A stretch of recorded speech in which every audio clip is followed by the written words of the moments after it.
Ramai yang terkejut apabila tahu bahawa usus ni adalah otak kedua badan. Kenapa? Kerana berjuta-juta sel neuron, sistem komunikasi di antara otak dengan usus.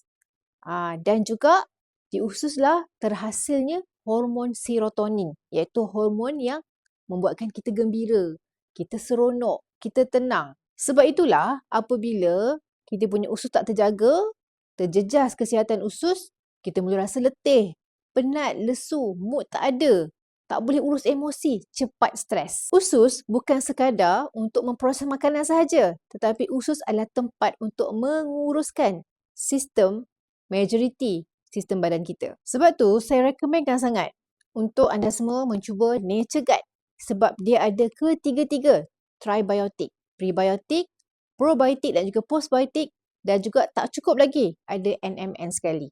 Prebiotik sebagai makanan untuk bakteria sihat dalam badan, probiotik adalah bakteria-bakteria yang bantu untuk keseimbangan usus, dan postbiotik adalah hasil akhir ataupun bahan daripada aktiviti bakteria-bakteria yang baik. Dah dengar kan penerangan? Best tak dapatkan usus yang sihat? So, jangan lupa you all dapatkan kita punya Nature Guide.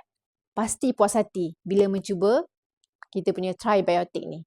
Dapatkan sekarang tau.